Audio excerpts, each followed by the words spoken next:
Hello, it's episode 137 of the Brian Hornback Experience, and yes, it's been a little while since I've had a podcast.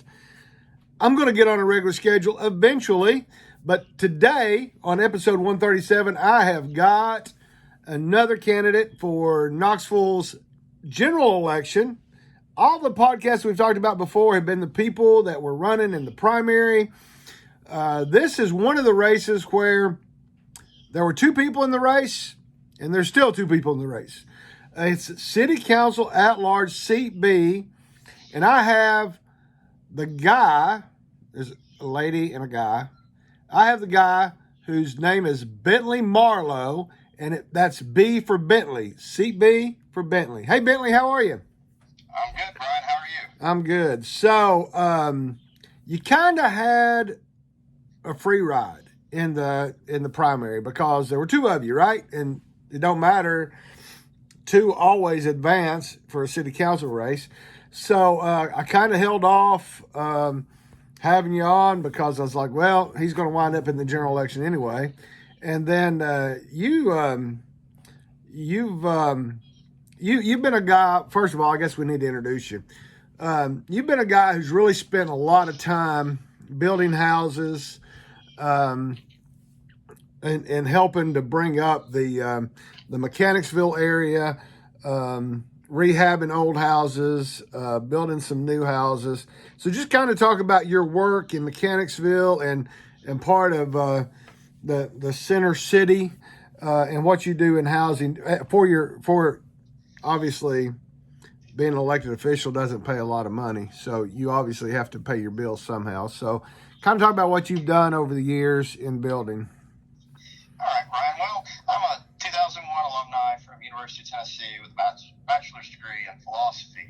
And immediately upon graduation, I went overseas to South Korea to teach English for a little over a year.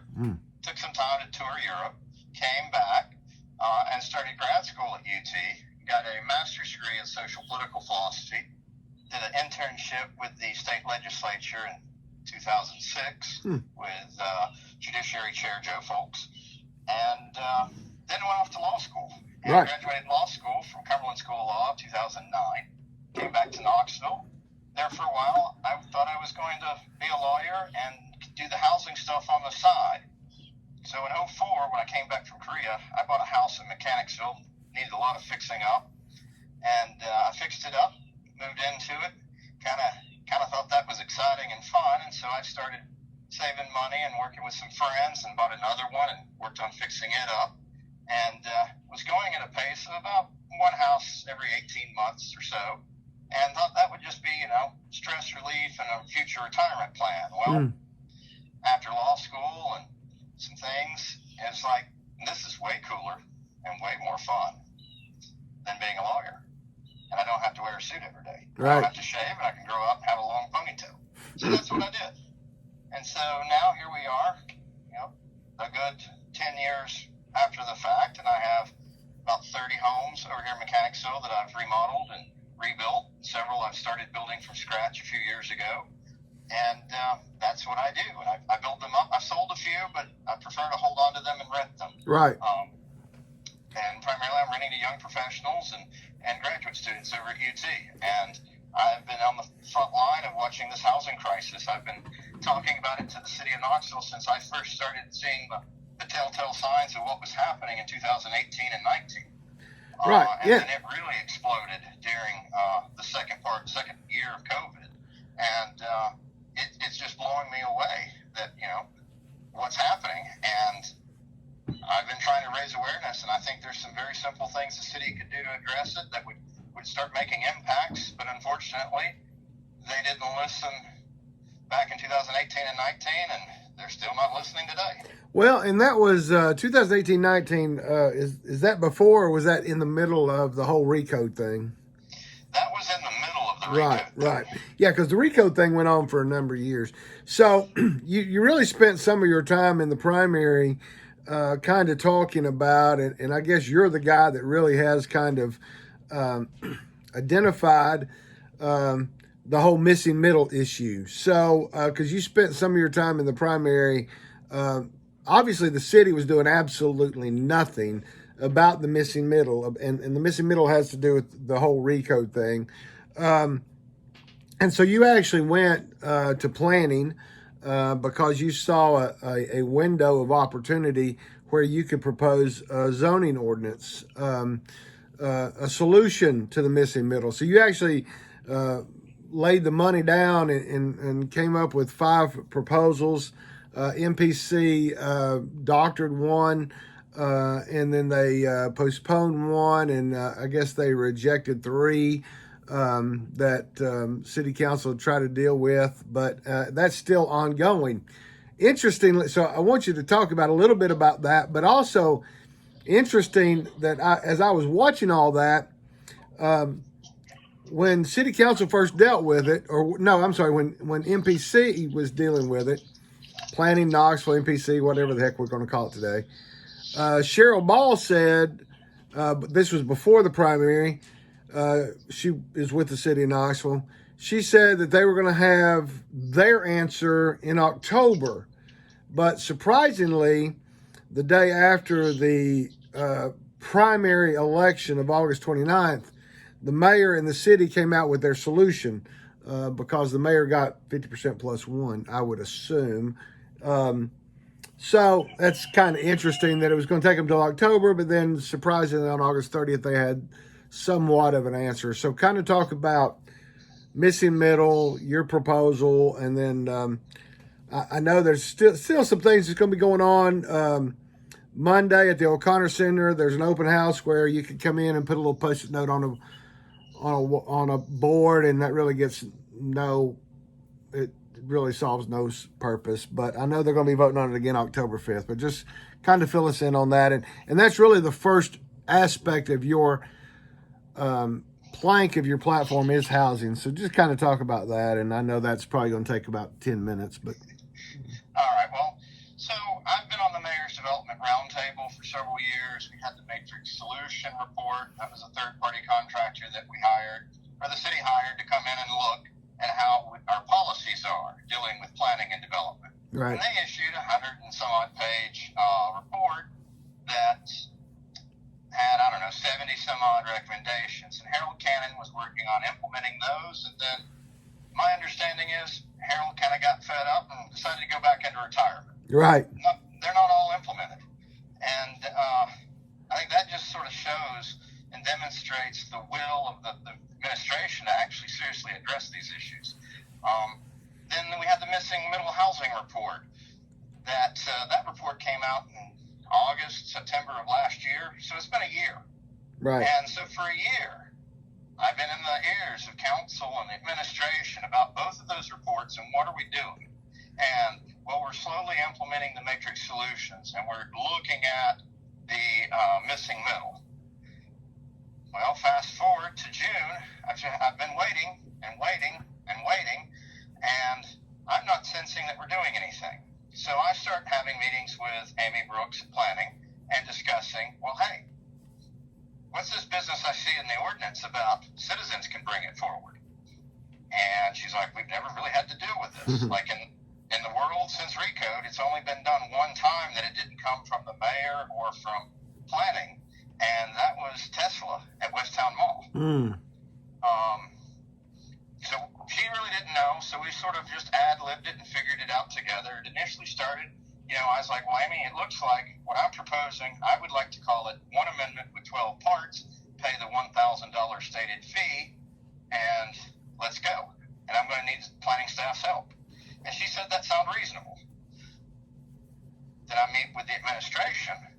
They were trying to discourage me from doing this. And they said, no, we're going to be sure that you get charged $12,000 because this is going to be a lot of work for us. That didn't deter me because I filed it within the deadline. The day that I filed it, planning staff, Amy Brooks, is like, hey, I'm going to have to charge you $12,000. I'm sorry, but I'll give you an additional 24 hours since this is considerably more than what we discussed. And then, before I could do anything or write back, Amy wrote me back later that day and said, hey, our legal counsel's looked at this, and they're saying the fee is going to be substantially less.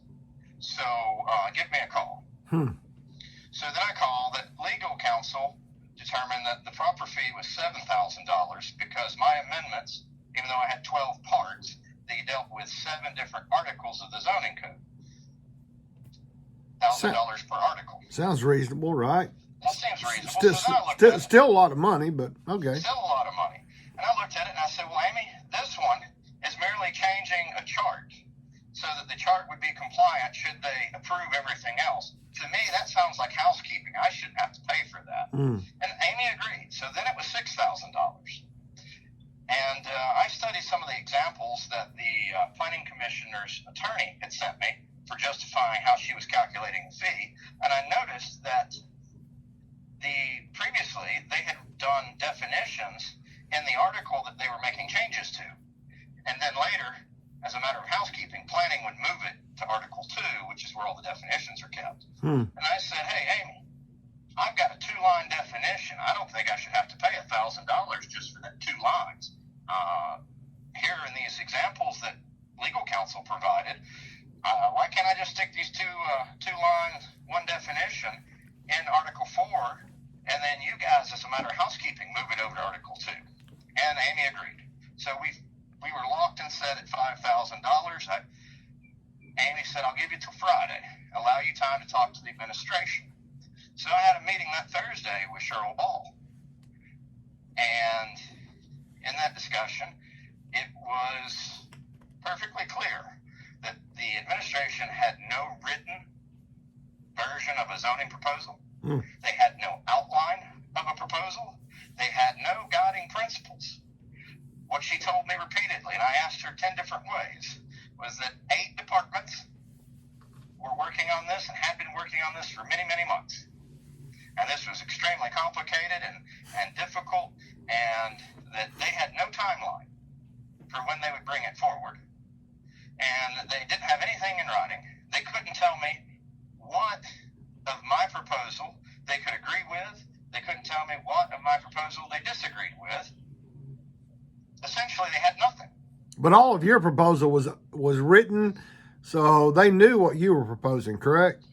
Correct, but a little bit, right. A little insulting that at this meeting on July the 6th, she comes into the room with the printed version of my rough draft that I had sent David Brace 2 weeks prior. Wow. They didn't even bother to print out what was actually filed with Planning Commission, which sort of subtly told me they weren't taking me seriously. Right. So after that meeting, I told Amy I was going to do it. And I used a card that's associated with a home equity line of credit, and I borrowed against my personal house to try to advance housing for all of Knoxville. Wow. And that's what set this thing in motion. So it took them from the 1st of July, I guess, until August for you, because y'all obviously had to get on the Planning Commission agenda. And then, so Planning Commission had a good month. So when Commissioner Shelso came in with his changes that everybody agreed to on that one ordinance, I mean, he'd had a good 30 days to rewrite that, right? Yeah, so that was an interesting meeting. And we come into that meeting, and there had been a significant effort made to table all 5 of my proposals. Right. I remember that. And I had worked ahead of time with multiple commissioners to try to ensure that we could keep it from being tabled. And if you recall in that meeting, they first proposed tabling it, then they withdrew the motion to table. Right. And allowed discussion. And most of the discussion became dominated around the fact of planning staff made a recommendation that did not address the merits of my proposal. It neither, according to the ordinance, planning staff, once I pay the fee and file it, planning staff has 3 options. They write a recommendation endorsing or suggesting that it be adopted. They make a recommendation that recommends that the commissioners deny it, or they suggest modifications that the commissioners should make to it. Planning staff wrote a recommendation that did none of the 3. Instead, it said, we want to wait on the mayor. The mayor's working on this, and she's going to do a series of workshops and public input, and that's what we believe should be done. So then in the discussion, and most of the discussion was dominated by legal counsel, it was determined that no matter which way Planning Commission voted, I would have the right to appeal it because they weren't doing what they were supposed to as outlined in the ordinance. Which again, though, if you appeal it, that's more money that the bureaucracy gets, right? Yeah, another $1,500 is what it cost me. Right. So on Amendment A, they adopted planning recommendation. On Amendment B, they adopted planning recommendation. Amendment C shocked everyone. I didn't know about it, even though Nathaniel lives 2 blocks up the street from me. Nathaniel just substituted his own. He modified what I had written and substituted it in, and the commissioners voted to pass it. So that one went to council. I didn't have to pay for it. Right. And then Amendment D, they adopted the planning staff's recommendation. And then Amendment E, Commissioner Higgins said that he would like to rewrite it and make modifications to it. So it got postponed to allow him time to make modifications. So, interestingly enough, with Commissioner Shelso's verbiage, that never went to planning staff either. I mean, it's basically just like Bentley Marlow's proposal. I mean, it was Shelso taking what you had done, modifying it to his liking, and still planning staff still never really looked at it, but the planning commissioners approved it. And then also on the other one, Higgins had 30 days to rewrite it however he liked to as well, right? Correct. It was weird. It was definitely a very odd. It was definitely a very odd meeting. But anyway, so then it went. So the Shelso is approved.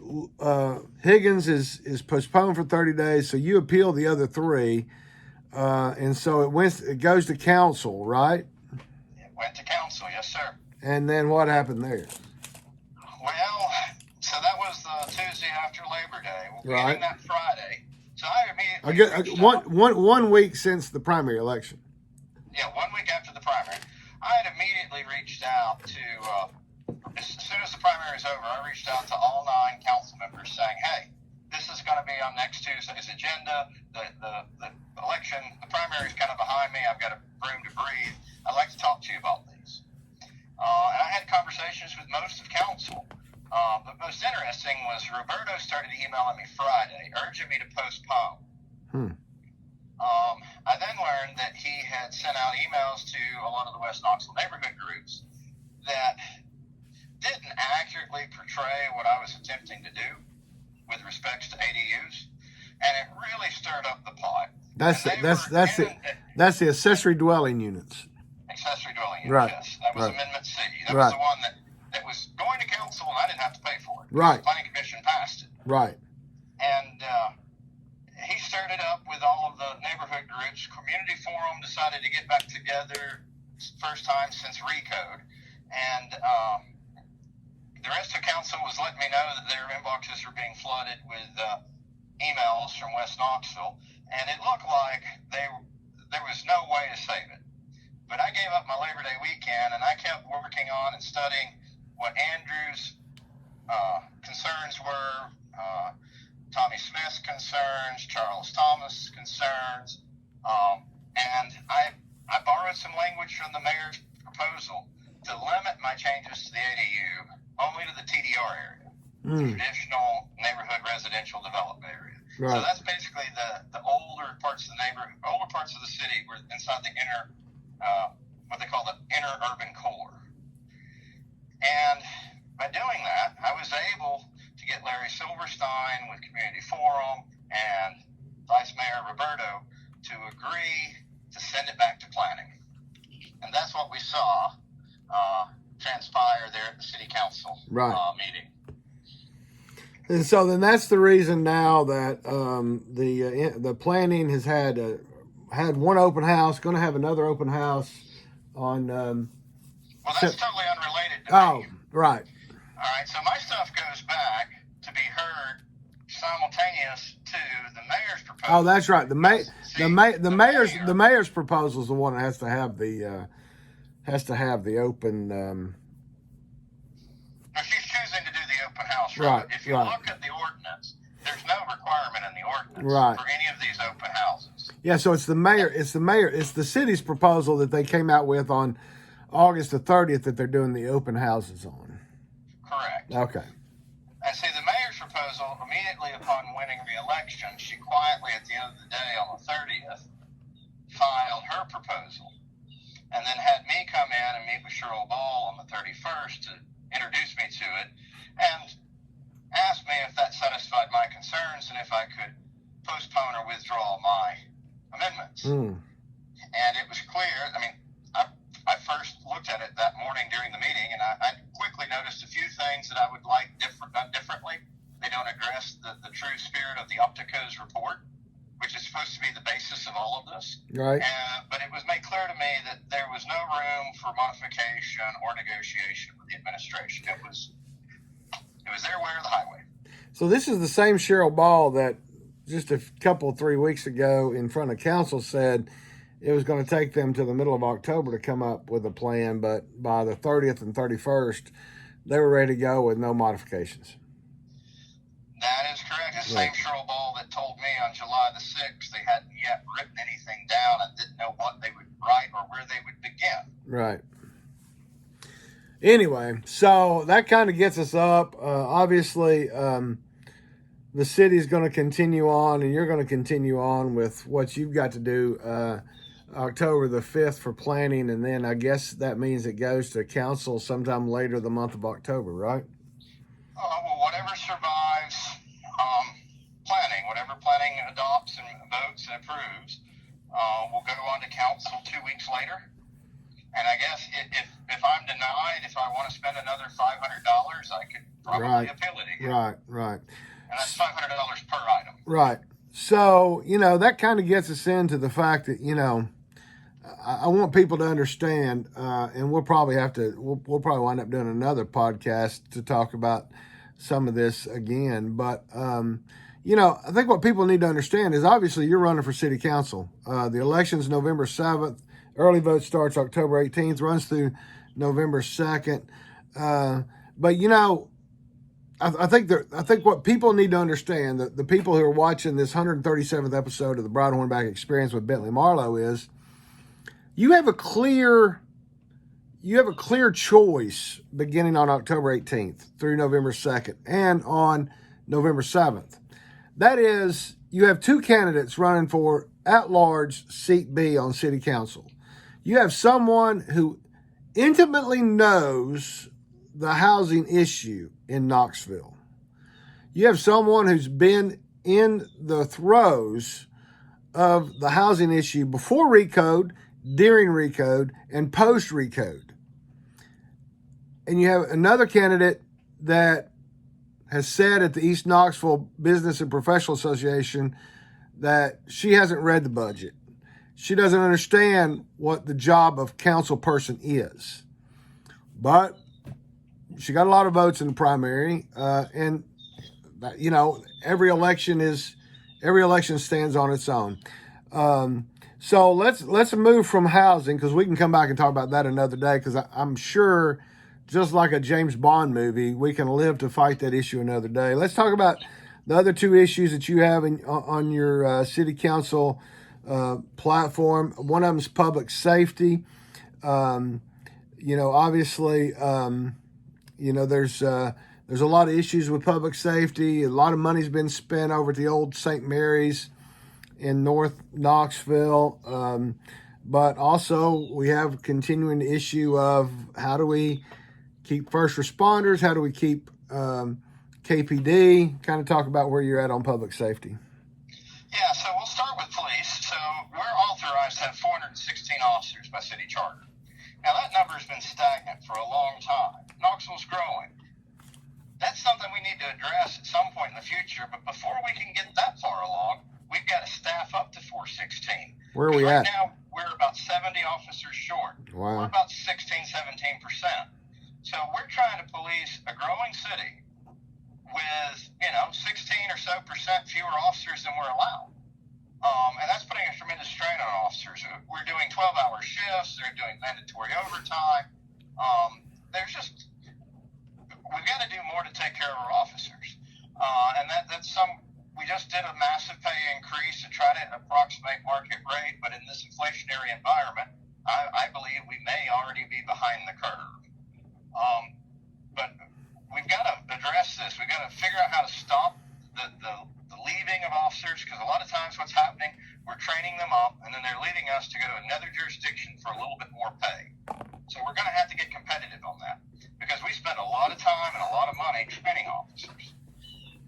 And we're going to have to also be aware of that while we're currently down 16% of our force, there's another 20% of the force that could retire tomorrow. They've got their years in. Wow. And if they up and leave us, we're really hurting. I mean, we've already had to go to where we no longer go out to non-injury automobile accidents because we don't have the staffing.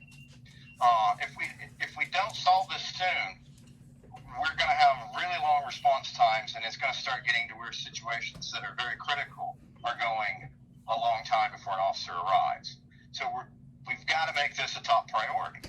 And alongside of the police officers, let's not forget our firemen.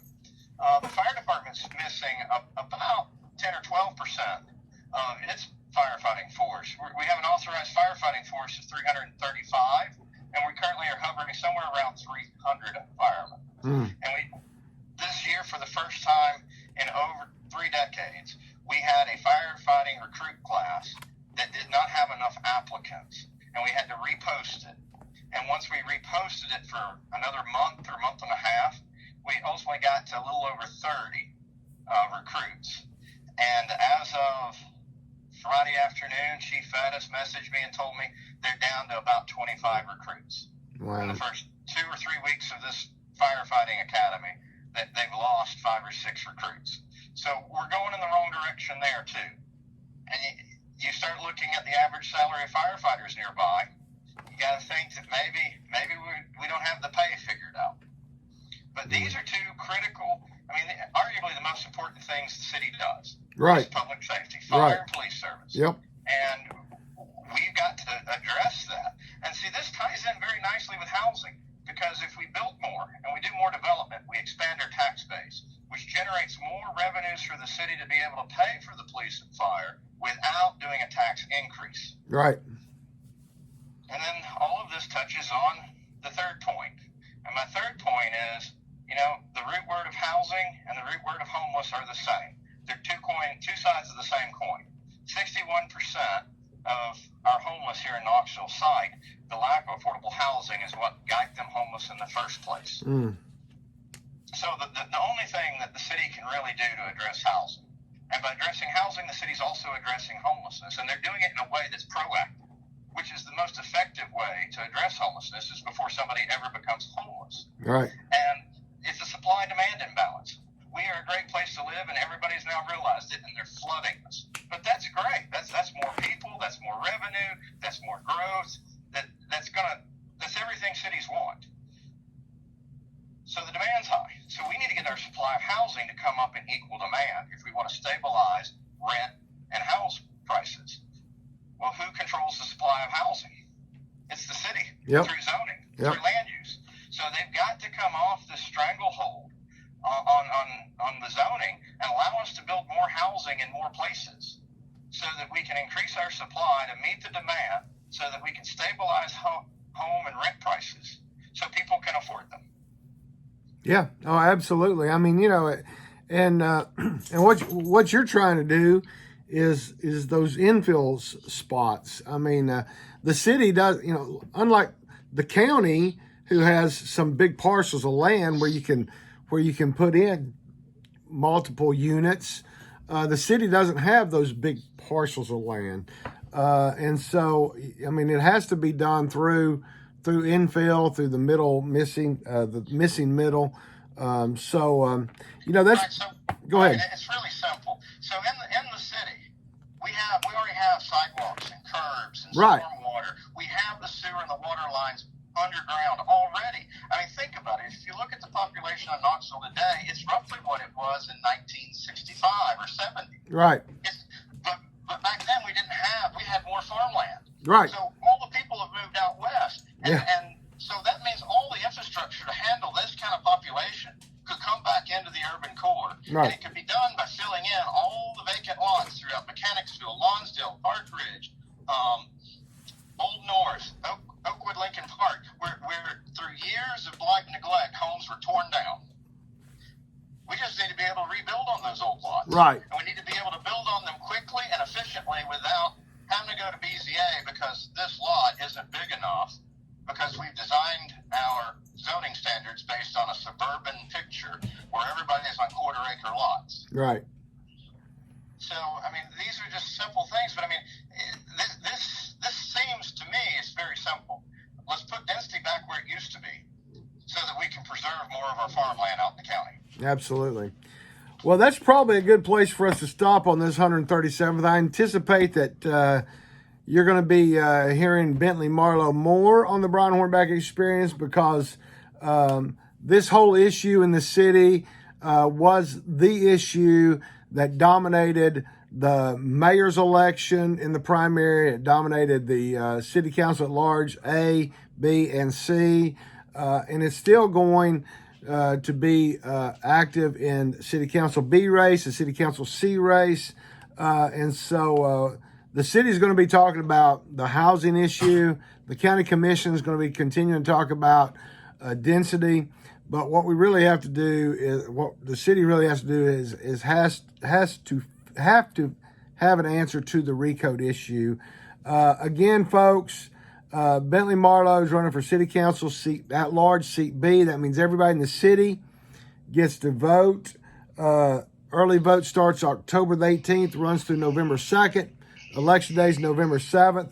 You can find him at letsbuildknoxville.com, LetsBuildKnoxville, letsbuildknoxville.com. Facebook and Instagram, it's Let's Build Knoxville. And then on Twitter, it's just Build Knoxville. Bentley, I appreciate you being on. You are the scrappy candidate for a scrappy little city. That was the name that that I think it was the New York Times or the New York, somebody up in Yankee land called us just before we became the host of the World's Fair back in the 80s. But you are the scrappy candidate for the scruffy city, and it's still a good little journey from now till November 7th. But I do want to give you just a minute to ask everybody for their vote, and I'm sure we'll be talking to you again real soon. All right, thank you for having me, Brian. Yeah, so I'm B for Bentley. I'm going to be on the left side of the ballot, about halfway down, just below seat A, just above seat C. I urge you to vote for me, Bentley Marlow, and know that I am the scrappy candidate. I'm not afraid to get my hands dirty, get a little bloody even, if I have to. I just took a spill on a motorcycle wreck, if you're not familiar. That's right. And if you need to see that, go to the BrianHornback.com Facebook page, and I put the picture up right after he had that spill on the bike. But I am a hard worker, and I'm not afraid of hard work, and I want to get to work to help make Knoxville a better place and fix our housing and zoning situation so it lives up to all of the ideas and dreams that we all want to see for this city. And like Brian said, you can find me at letsbuildknoxville.com and on facebook.com/letsbuildknoxville. That's it. Thanks. And we will, and I will have you back on before the 18th of October for sure. All right. All right. Take care. Thanks, sir. Bye-bye. Bye.